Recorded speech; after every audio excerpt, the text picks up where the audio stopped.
Hi అండి అందరికీ. ఏబీవీకే వంటలకి స్వాగతం.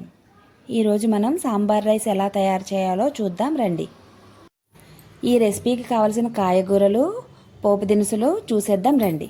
పావు కప్పు నెయ్యి, 6 ఎండుమిరపకాయలు, ఆవాలు, కొత్తిమీర, జీలకర్ర, మినప్పప్పు, కరివేపాకు. ఈ మసాలాలన్నీ కూడా మనం పౌడర్ చేసుకుందామండి వేయించుకొని. తర్వాత కాయగూరలు ముల్లంగి, ములక్కాయ, క్యారెట్, గుమ్మడికాయ ముక్కలు, ఆనపకాయ ముక్కలు, ఒక వంకాయ, 2 పెద్ద నిమ్మకాయ సైజ్ అంతా చింతపండు, టమాటాలు, ఉల్లిపాయలు, పచ్చిమిరపకాయలు, బెండకాయలు వీటన్నిటిని నీట్గా కట్ చేసుకుని పక్కన పెట్టుకుందామండి. ఇప్పుడు ముందుగా నేను చూపించిన మసాలా దినుసులు చిన్న మంటపై దోరగా వేయించుకొని చల్లారేంత వరకు పక్కన పెట్టుకుందామండి. ఇప్పుడు స్టవ్ వెలిగించి ఒక మందపాటి గిన్నె పెట్టుకొని దానిలో మనం ముందుగా తీసుకున్న నెయ్యి వేసుకుందామండి. నెయ్యి వేసుకొని మనం సాంబార్కి ఎలా అయితే తాలింపు పెట్టుకుంటామో అలానే ఒక 4 వెల్లుల్లి రేఖలు వేసి వేయించి, ఇప్పుడు మనం ఇందాక చూపించిన పోపులు అంటే ఆవాలు, జీలకర్ర, మినప్పప్పు, ఎండుమిర్చి, కరివేపాకు వేసి వేయించి తాలింపు బాగా వేగిన తర్వాత మనం ముందుగా కట్ చేసి ఉంచుకున్నాం కదండి కాయగూర ముక్కలు, ఉల్లిపాయలు ఇవన్నీ ముందుగా ఉల్లిపాయలు, పచ్చిమిరపకాయలు వేసి ఒకసారి కలిపి క్యారెట్, ములక్కాయ, ముల్లంగి వీటిని కూడా వేసేయాలండి. వీటితో పాటు కట్ చేసి ఉంచుకున్న మనం వంకాయ ఉంది కదండి, ఒక వంకాయ సరిపోతుందండి. వంకాయని కూడా వేసి ఒకసారి కలిపి కాసేపు మగ్గనిద్దామండి. వీటిని 1 నిమిషం మగ్గనిద్దామండి. 1 నిమిషం మగ్గిన తర్వాత టమాటాలు కూడా వేసి ఒకసారి బాగా కలుపుకుందామండి. వెంటనే ఇప్పుడు గుమ్మడికాయ ముక్కలు, ఆనపకాయ ముక్కలు, ఉప్పు 2 స్పూన్లు వేసుకున్నానండి. ఒక 1/2 స్పూన్ పసుపు వేసుకున్నానండి.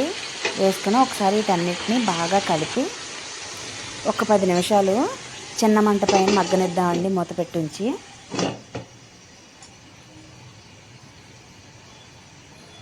తర్వాత ముందుగా మనం నానబెట్టుకున్న చింతపండు ఉంది కదండి, దాన్ని మెత్తగా చేసి పులుసు తీసుకోవాలండి.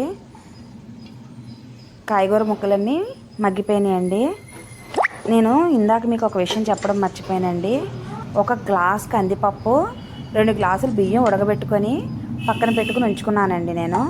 మనం ఇందాక వేయించిన మసాలా సామాన్లు చల్లారిపోయినాయండి. వీటిని కూడా మనం మిక్సీ చేసేసుకుందాం. మిక్సీ చేసుకున్న తర్వాత ముక్కలు మగ్గిపోయినాయి కదండి, వీటిలో ఒక 2 స్పూన్లు కారం, బెండకాయ ముక్కలు వేసుకుందామండి. ఇవి ముందుగా వేసుకుంటే కనుక పేస్ట్ అయిపోతాయండి బెండకాయ ముక్కలు. ఇప్పుడు ముందుగా ఉడికించి పెట్టిన కందిపప్పు వేసి ఒకసారి కలిపి చింతపండు నీళ్ళు కూడా వేసుకుందామండి. చింతపండు నీళ్ళు వేసిన తర్వాత కందిపప్పు, చింతపండు నీళ్ళని బాగా కలుపుదామండి ముక్కలు పట్టేలాగా, లేదంటే కందిపప్పు ఉండలుగా ఉండిపోతుంది. వీటిని బాగా కలపాలండి. కలిపిన తర్వాత చిన్న బెల్లం ముక్క వేసుకుంటే టేస్ట్ బాగుంటుందండి. సాంబార్ రైస్కి బెల్లం చాలా బాగుంటుందండి, టేస్ట్ వస్తుంది. వేసిన తర్వాత ఒకసారి మూత పెట్టి ఒక 10 నిమిషాల నుంచి తీద్దామండి. చూడండి, ఇలా మరుగుతున్నప్పుడు కొంచెం కొత్తిమీర, ముందు మనం పొడి చేసుకుని ఉంచుకున్నాం కదండి ఆ మసాలా పౌడర్ను కూడా ఈ సాంబార్లో వేసేద్దామండి. ఈ మసాలా పౌడరు చాలా మంచి అరోమా ఇస్తుందండి సాంబార్ రైస్కి. సాంబార్ ఇలా కలిపింది కొంచెం చిక్కబడిన తర్వాత మనం రైస్ వేసుకుందామండి. ముందుగా ఉడకబెట్టి ఉంచుకున్నాం కదండి ఆ రైస్ వేసుకొని చక్కగా మొత్తం కలిసేలా కలుపుకుందామండి. ఇలా కలిపి మంటను మీడియం ఫ్లేమ్లో ఉంచి ఒక 5 మినిట్స్ ఆగి కట్టేద్దామండి. అంతేనండి, వేడి సాంబార్ రైస్ రెడీ అయిపోయిందండి. సర్వింగ్ బౌల్లోకి తీసుకొని వడియాలు, చల్లమిరపకాయలు, గుమ్మడి వడియాలు మీ ఇష్టం అండి, ఏమైనా సరే సాంబార్ రైస్లో సూపర్ ఉంటాయండి. ఎవరైనా మీ ఇంటికి గెస్ట్ వచ్చినప్పుడు ఇది వండి పెట్టండి, వాళ్ళు మీకు ఫిదా అయిపోతారండి. అంత టేస్ట్గా ఉంటుందండి. ఈ రెసిపీ కానీ మీకు నచ్చితే మన ఛానల్ ఏబీవీకే వంటిల్లు ఛానల్ను లైక్ చేసి, షేర్ చేసి, సబ్స్క్రైబ్ చేయండి. అలాగే కామెంట్ చేయడం కూడా మర్చిపోకండి. సాంబార్ రైస్ చాలా చాలా బాగుందండి.